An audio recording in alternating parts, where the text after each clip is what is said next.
오늘 말씀은 뜻을 정한 사람의 길이라는 제목으로 하나님의 말씀을 전하도록 하겠습니다.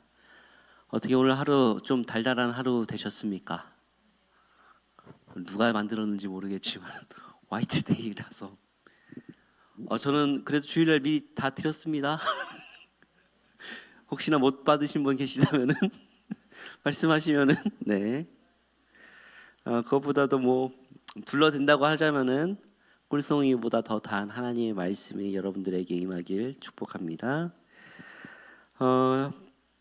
넷플릭스 새로운 드라마가 하나 떴습니다. 혹시 보셨어요?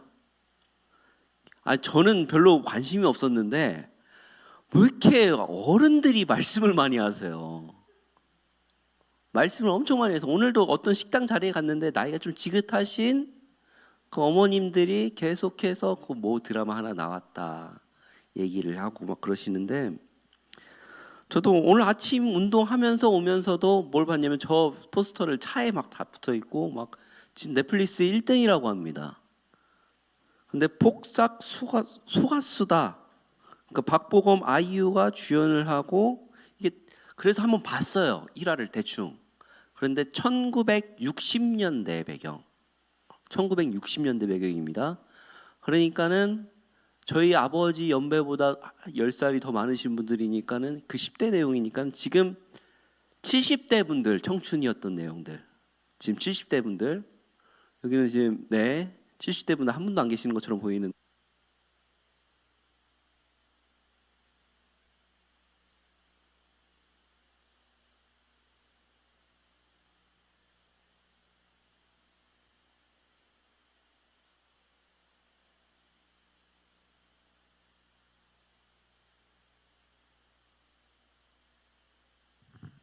이거 어떤 뜻으로 들리세요? 소가수다, 폭삭, 소가수다.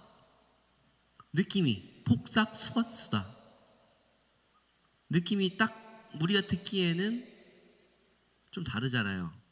그러니까 사기를 당했다, 뭐 그런 느낌이잖아요. 근데 이 제주도 방언이다 보니까는 우리 치영 형제 이거 뜻 뭔지 알죠? 말씀 좀 해주세요. 네, 수고 많으셨습니다라는 뜻이래요. 그러니까 이게 딱 보니까 느낌이 딱 그 작가가 의도한 딱 그게 있는 거예요. 그러니까 이게 뭐냐면은, 저는 처음에 딱 저걸 보자마자 그 어머니들 항상 하시는 말씀들 있죠. 내가 속았다고. 그런 말인 줄 알았어요. 솔직하게 말해갖고. 그런데 이 청춘 남녀들이 폭삭 속았수다라는 그 나이가 많이 드셔서 그런 말씀을 하신다는 거는 수고 많으셨습니다라는 뜻이면은, 뭔가 부부 관계 속에서 그런 말을 한다라고 하는 것은 굉장히 좀 따뜻한 이야기가 아닐까라는 기대가 되면서도, 또 그렇게 생각해 보겠습니다. 우리들의 인생 가운데 폭삭 속았수다라는 말을 할 수 있다라고 한다면은 그것이야말로 인생의 그 아름다운 마침이 아닐까. 또한 내 자녀에게, 내 부부에게 어떤 관계 속에서 그런 대화들이 있었으면 좋겠구나라는 생각을 한 번쯤 잠깐 해보게 됐습니다. 그러면서 생각했던 게, 우리들이 과연 하나님께 수고 많았다라는 그 한마디를 들을 수 있다면은 우리들의 인생이 성공한 인생이 아닐까라는 생각을 잠깐 해봤는데요. 오늘 말씀은 정말 수고 많았다라고 불릴 만한 인물에 대한 말씀입니다. 바로 다니엘의 말씀입니다. 제가 언제나 수요 예배 때 항상 소선지서를 많이 얘기했었는데요. 선지자를 이야기할 때는 언제나 제가 항상 강조했던 내용이 있는데, 선지자의 이름을 봐라. 이름대로 살아간다. 여러분들의 각자 이름이 있으실 텐데요. 이름대로, 이름값으로 살아간다라는 것입니다. 다니엘은요, 하나님은 나의 심판자라는 이름을 가지고 있습니다.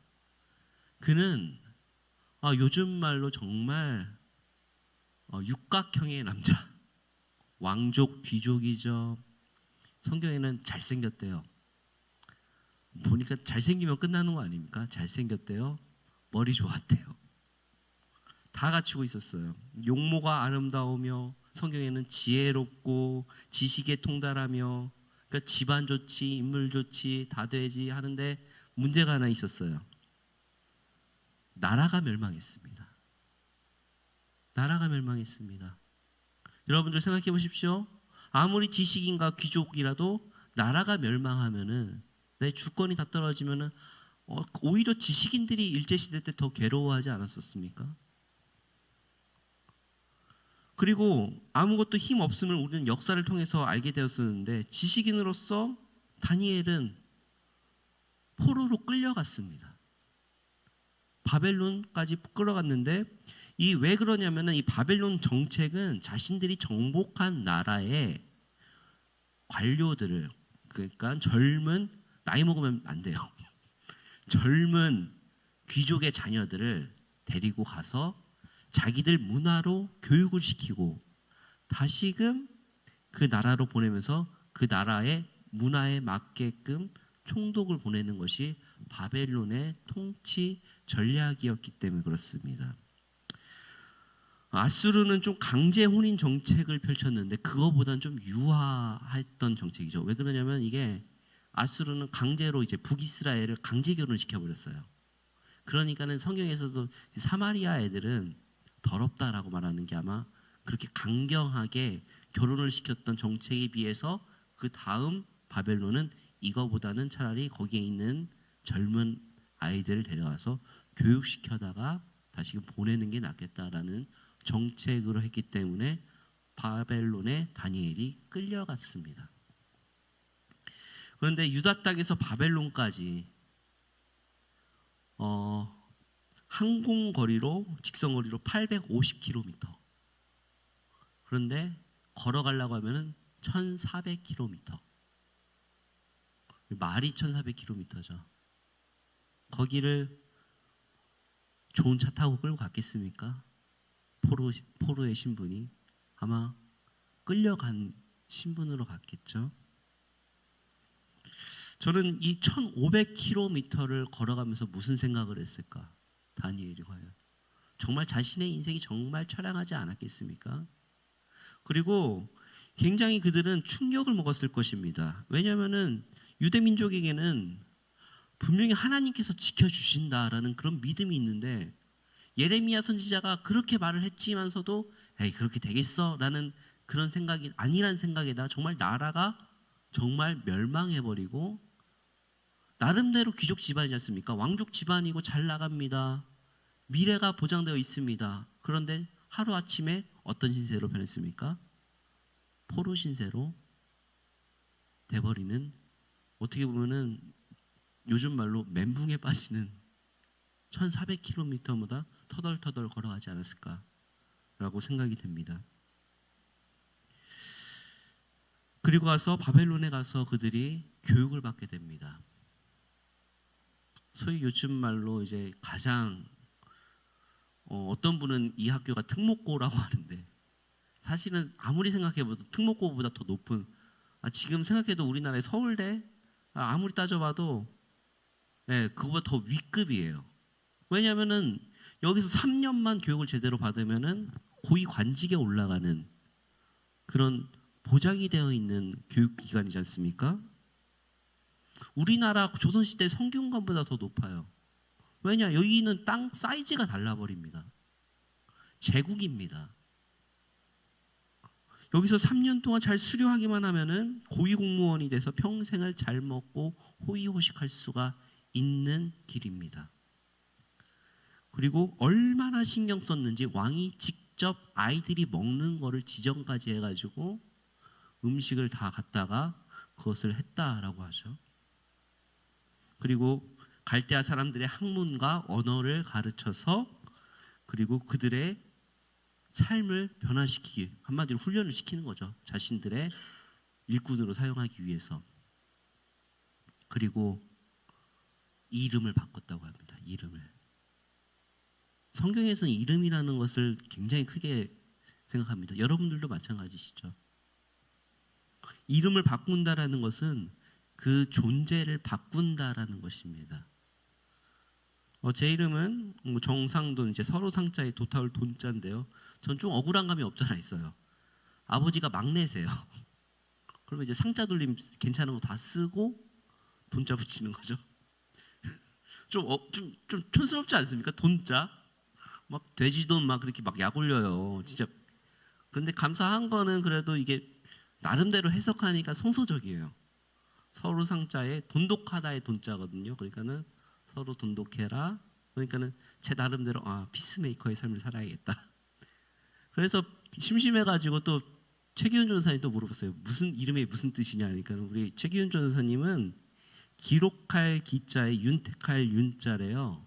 그러니까는 기록으로서 세상을 널리 윤택하게 하라라는 뜻이라고 합니다.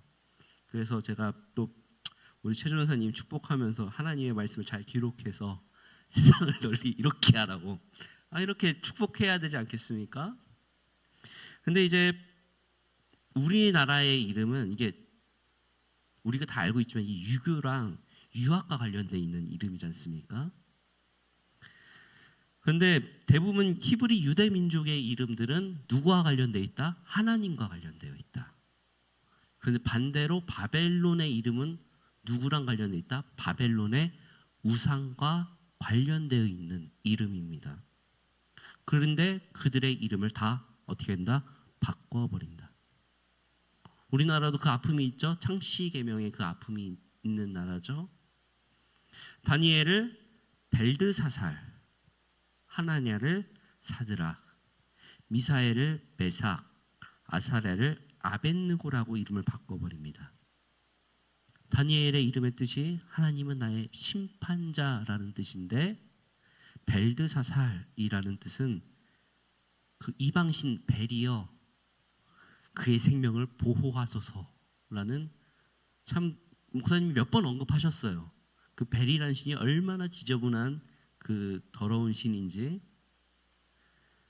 그 우상과 관련된 이름으로 바꿉니다.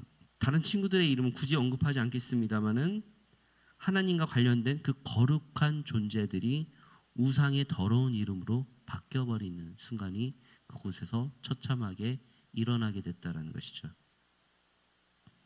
생각을 해보십시오. 자신의 이름도 바뀌었습니다. 나라도 망했고요. 포로로 왔고 그러면은 우리가 생각할 때 이때 어디다 줄을 서야겠습니까? 솔직하게 말해서 인간적인 마음으로는 바벨론에다 딱 달라붙어서 이제는 그렇게 살아야지 인생이 편하지 않겠습니까? 하나님을 버리고 자신의 삶을 위해서 의탁하게 될 수밖에 없는 상황입니다. 그런데 이렇게 자신의 존재가 바뀌어버린 강제적인 상황 속에서 다니엘은 어떻게 했다? 뜻을 정했다라고 합니다. 우리 본문 8절 한번 같이 읽겠습니다. 함께 읽겠습니다. 다니엘은 뜻을 정하여 왕의 음식과 그가 마시는 포도주로 자기를 더럽히지 아니하리라 하고 자기를 더럽히지 아니하도록 환관장에게 구하니 아멘. 오늘 말씀에 이제 뜻을 정했더니 바로 하는 말이 뭐냐? 자신의 음식을 더럽히지 않게끔 바꾸겠다. 그게 무엇이냐면 이게 우리가 레위기에서 아시지만은 유대인들은 정한 음식과 부정한 음식을 나누지 않습니까? 그러니까는 또한 우상에 갇혀진 그 피와 그것을 먹지 못한다라는 그 유대인들의 정체성이 여기서 드러나는 것입니다. 혹자들은 이거를 보면서 이제 뭐 채식주의를 했기 때문에 깨끗한다. 그건 아니고요. 그런데 좀 우스말로 한마디로 말하자면은 학생들이 뭘 안 먹겠다? 급식을 거부한다. 이건 뜻이죠. 그러니까는 급식을 안 먹겠다. 이거는 좀 이제 요즘 애들 말인데요. 애들이 반찬 투정하는 거예요. 그러니까 환관장이, 그러니까 여기로 치면 이제 교장 선생님이 볼 때 얼마나 어이가 없겠습니까? 제일 좋은 음식 깔아줬습니다. 남들이 다 먹고 싶어하는 음식입니다. 왕이 지정한 포도주입니다. 하지만 이 다니엘과 세 친구들은 그것을 거부합니다. 그런데 하나님께서 감사하게도 환관장에게 9절에 긍휼을 얻게 하셨다라고 하죠. 환관장은 그러면서 하는 말이 나는 내 주 왕을 두려워하노라. 너희들이 얼굴이 초췌해진 모습을 보게 되면은 내 왕께서 나를 어떻게 할지 모른다. 그렇게 말을 합니다. 그래서 다니엘이 청하건대 10일만 우리에게 시간을 주십시오. 그리고 한번 비교해 주십시오라고 시험을 하게 되죠. 말씀 그대로 그들이 구별된 생활을 하고 나서 하나님께서는 이 다니엘과 세 소년들에게 학문을 주시고 지혜를 주시고 모든 서적을 알고 깨닫게 하셨다라고 합니다. 그리고 다니엘은 특별히 모든 환상과 꿈을 더 알게 하셨다라고 하죠. 그러니까 그 누구보다 더 뛰어나게 하셨다. 이렇게 우리 청소년 부모님들은 꼭 이 말씀을 좋아하시는데 꼭 이 말씀이 다는 아니지만은 자, 누구보다 더 뛰어나게 하셨다. 자, 다니엘 1장까지만 보면 이제 깔끔합니다. 여기까지만 보면 해피엔딩입니다. 근데 이 뜻을 정한 사람들의 그 이유가 어떻게 됩니까? 이제 고난이 이제 시작이 됩니다. 2장부터 위기가 시작됩니다. 계속해서 다니엘과 세 친구들이 죽을 위기에 처하게 됩니다. 2장에는요 어떤 일이 났냐면 왕이 꿈을 꿨대요. 왕은 꿈이 꿨는데 내가 분명히 꿈을 꿨는데 그 꿈이 기억이 안 난다. 그리고 그 꿈을 해석해라. 이게 뭔 억지입니까? 자기 꿈을 꿨대요. 우리 여러분들 그런 기억들 있으시죠? 뭘 하긴 했는데 뭘 했던 기억은 있는데 꿈을 꾼 기억은 있는데 까먹는 적 있으시죠? 그런데 야 내가 꿈을 꿨는데 기억이 안 나. 그리고 그것을 해석해봐 라고 하니까는 그걸 어떻게 합니까? 그래서 막 지혜자들을 다 부르고 막 사람들한테 다 몰려서 뭐 박사들 뭐 다 불러서 했지만은 왕이시여 이거는 정말 신이 아니고서는 알 수가 없습니다 라고 하니까는 왕이요 니들 쓸모없구나 다 죽여. 진짜 그렇게 했어요. 그러니까는 이제 군대 장관들이 이제 막 움직이고 막 그러니까는 결국에는 다니엘이 거기서 나서서 어떻게 하죠? 하나님께 간구해서 죽을 위기가 처하게 되죠. 참 얼마나 억지예요. 하나님한테 간절히 기도하고 결국엔 그 꿈을 해석하게 되고 살아났지만 또 그 위기를 통해서 다니엘이 한 단계 좀 더 높아지게 됩니다. 3장에는요 또 그 왕이 갑자기 또 자기 생각이 바뀌어서 뭘 해요? 신상을 만들어요. 금신상을 만들어가지고 우상을 만듭니다. 그리고 꼭 이때 꼭 그런 애들이 있어요. 잘 나가면은 시샘하는 애들이 있어요. 유다 애들이 너무 잘 나가니까는 그걸 시샘해서 갈대아인들이 그걸 시샘해가지고 모함에 빠뜨립니다. 왕이시여 그러니까 인생이 참 잘 나가면은 인생이 피곤한데 그걸 질투해서 3장 8절에 보면은 갈대아인들이 참소하였더라라는 말이 있죠.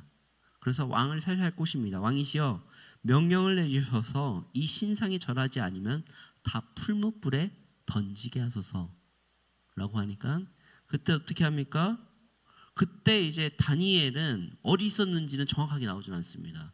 성경에는 궁전에 있었다라는 단서만 나올 뿐입니다. 그런데 다니엘의 그 세 친구들은 저희는 절할 수 없습니다라고 끝까지 거부하죠. 니들 풀무불에 던져버린다라고 바로 죽음을 예고하고 왕이시여 저희들은 그럴 수 없습니다. 그렇게 하시더라도 하나님께서 지켜주실 것입니다. 근데 여기서 유명한 고백이 나오죠. 그리 아니하실지라도 하나님을 믿습니다라는 고백으로 풀무불에 던져지지만 다시금 살아나오게 되는 그런 불구덩이 속을 지나가게 됩니다. 5장에 이제 또 왕이 바뀌고 막 제국이 막 바뀝니다. 막 페르시아로 바뀌고 메르로 바뀌고 막 그러면서 얼마나 피비린내 나는 숙청이 있었겠습니까? 거기서도 또 다 살아남아요. 그리고 최대한 열심히 잘 살고 있는데 다니엘 열심히 더 살고 있는데 갑자기 또 모함 들어옵니다. 그때 당시에 제국을 이루는 총 3명의 총리가 있었는데 그 중에 아마 가장 최고가 다니엘로 보여집니다. 다니엘이 가장 잘 나가니까는 다니엘을 모함하기 위하여서 왕에게 꼬셔서, 우리 너무나 잘 아는 이야기죠. 사자굴에 들어간 다니엘 이야기. 왕이시여, 이 기간 동안 왕 외에는 절대 기도하지 못하게, 섬기지 못하게 하옵소서라고 했지만은 다니엘은 그걸 알면서도 기도하죠. 하루에 3번 예루살렘을 향하여 창문을 열고 기도하는 시간을 가졌지만은 결국에는 그 모함에 걸려서 어디로 들어가죠? 사자굴로 들어가게 됩니다. 뜻을 정했는데 그 이후의 삶이 어떻게 됩니까?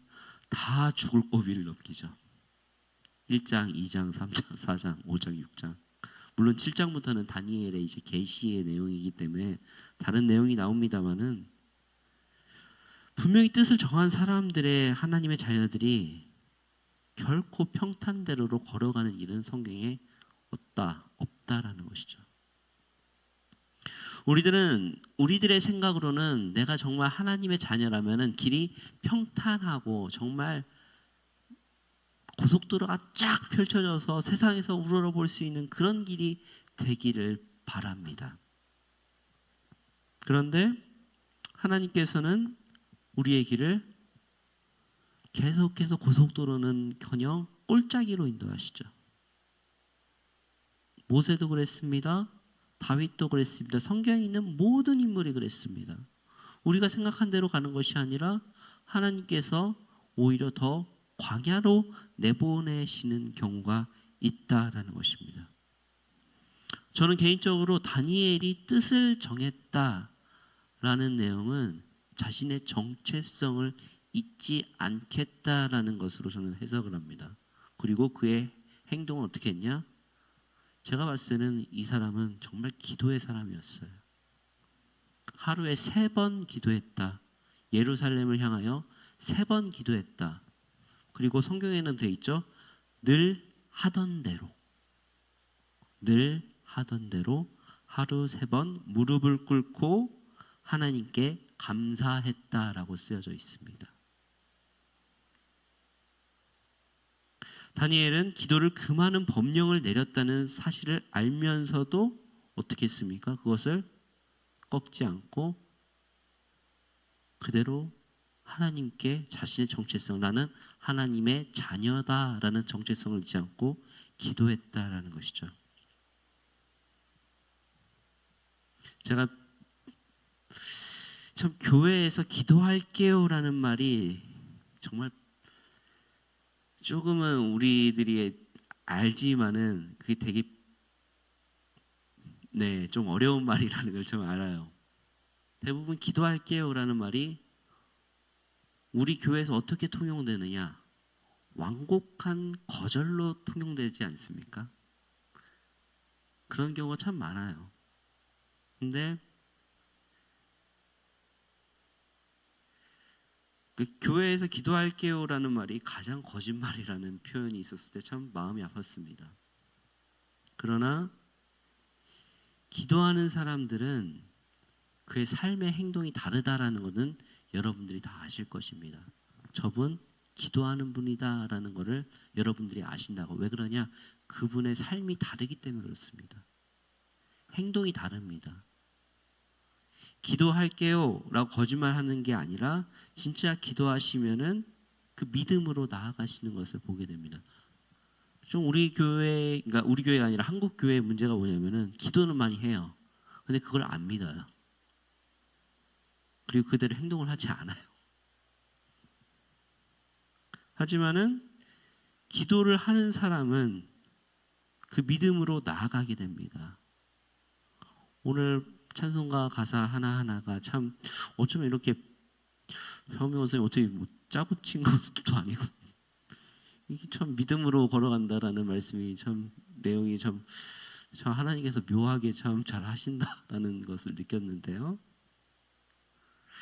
기도를 해도 안 믿는 경우가 있겠지만은 그래도 기도를 하셨으면은 그것을 믿음으로 믿고 걸어가시는 우리 일신의 성도들 되기를 바랍니다.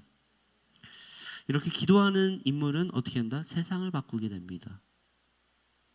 서두에 말씀드린 대로 다니엘의 인생을 한번 살펴보십시오. 이게 성경을 자세히 보면 재밌어요. 1장에는요. 그의 이름이 어떻게 바뀌어요? 벨드사살이라고 바뀌죠. 그리고 그 이름이 벨드사살이었다고 계속 하다가 5장에는 벨드사살이라 이름한 다니엘로 바뀌로 됩니다. 벨드사살이라고 불렸던 다니엘. 그리고 6장 초반에는 다니엘. 그리고 최종적으로는 어떻게 바뀌냐? 우리 같이 한번 읽어볼게요. 6장 20절이에요. 6장 20절 같이 함께 읽겠습니다. 다니엘이 든 굴에 가까이 이르러서 슬피 소리질러 다니엘에게 묻되 살아계시는 하나님의 종 다니엘아, 내가 항상 섬기는 내 하나님이 사자들에게 너를 구원하였느니라 하니라. 아멘. 죄송해요, 말이 좀 꼬였습니다. 말이 처음에는 벨드사살이라고 불렸다가 벨드사살이라고 불리던 다니엘로 바뀌었다가 그 다음엔 다니엘로 이름이 바뀝니다. 성경에서. 마지막 최종적으로는 누구의 종? 살아계시는 하나님의 종 다니엘아 가지로 바뀌게 되는, 하나님의 존재를 더 상격시키시고 그를 인정하게 되는 이름으로 귀한 존재로 바뀌게 되는 경우를 우리가 성경을 통해서 확인할 수 있죠. 뜻을 정하고 기도하는 인생이라도 분명히 우리 앞에는 커다란 골리앗과 홍해와 광야가 펼쳐집니다. 우리의 인생길이 그렇습니다. 그런데 기억하십시오. 그리스도인은 세상이 정해준 길을 따라가는 것이 아니라 내가 길을 걸어갈 때 하나님께서 그 길을 어떻게 하신다? 만들어 가신다라는 것입니다. 길을 여신다. 내 앞에 홍해가 있더라도 믿음으로 발을 디디면 어떻게 된다? 홍해가 갈라지는 역사를 만들어내는 것이 바로 그리스도인이라는 것이죠. 하나님께 뜻을 정한 사람은 세상이 말하는 그 황금길을 걷는 사람이 아닙니다. 오히려 사망한 음침한 골짜기로 걸어가게 되죠. 세상에서 바라볼 때 정말 말도 안 되는 깊은 골짜기로 가지만은 다윗의 고백에서 내가 사망의 음침한 골짜기를 걸어가도 해를 두려워하지 않는 것은 주께서 나와 함께 하심이라. 그 말을 믿기 때문에 그렇습니다. 3월 달에 대부분 많은 부모님들이 좀 제일 민감해하는 게 자녀의 대학 문제예요. 우리는 그렇게까지는 아닙니다만은 내 자녀가 어디 대학에 갔느냐, 또 내 손주가 어디 대학을 갔느냐, 그걸로 세상의 모든 것을 다 판단. 그럴 때가 많지 않습니까? 솔직하게 말해가지고. 근데 분명한 것은 세상 기준에 못 미치는 길을 걸어간다고 실망할 수도 있지만은 거기서 누구 만날지 어떻게 합니까? 그 학교에 하나님께서 누구를 정해놓으셨는지, 누구를 만나게 하셨을지 그걸 어떻게 합니까? 저 고백할게요. 저 고3 때 이제 신학교 안 간다고 반항하고 공부 안 했어요. 진짜 공부 안 했어요. 그런데 남들 다 막 솔직히 말해서 자기 좋은 학교만 딱 하고 뭐 하고 있는데 저희 교회 홈페이지에 제 양력 자세히 다 올려놨습니다. 저 전주 한일야신대 나왔습니다. 기준으로 치면요 5등급 6등급도 안 되는 학교예요. 솔직히 말해가지고 제일 꼴통 학교라고요. 제가 거기 출신이에요. 근데 제가 거기를 왜 쓴지 압니까? 제가 거기서 너무 좋은 스승들을 만났어요. 제가 진짜 참 좋은 스승들을 많이 만났습니다. 그 삼류 같은 인생이지만은 정말 인류 같은 교수님들 만나서 그나마 좀 사람 노릇하는 것이 제 길입니다. 그리고 특별하게 그 학교는 여성신학교였다가 그 종합학교로 바뀌어서 몇 번 말씀드렸죠. 서서평 선교사가 세운 학교라고요. 저는 몰랐어요. 우리 학교의 모토가 성공이 아닌 섬김이라는 것을 졸업하고 나서 알았어요. 그러니까 이해가 안 갔던 거예요. 왜 장애인들은 저렇게 많이 오고 맨날 학교에는 수화로 막 애들을 가르치고 진짜 장애인들이 많았거든요. 학교에. 그러니까 수업 진행을 하려면 이게 진행이 안 될 때가 많았어요. 그러니까 뭔 한일 장신대학교 뭐 한국 장애인신학교냐 막 그런 식으로 막 투정 부렸다고요. 알고 보니까 그 정신이 여성 신학의 모토였기 때문에 그게 그렇게 수화를 그러니까 지금은 이제 옛날에 TV에서는 수화를 많이 하고 뭐 하는데 그 2006년도에 이미 그 학교 채플실에서 수화를 했다고요. 그런 정신을 제가 배웠기 때문에 제가 자랑스럽게 이야기합니다. 불과 이제 다른 학교도 블라블라 하지만은 저 20살 때 아니 너무 제 이야기였습니다. 저 인생 끝난 줄 알았어요. 나 전라도 간다. 나 인생 끝났다. 나 서울에서 인서울 못했다. 진짜 그렇게 생각했다고요.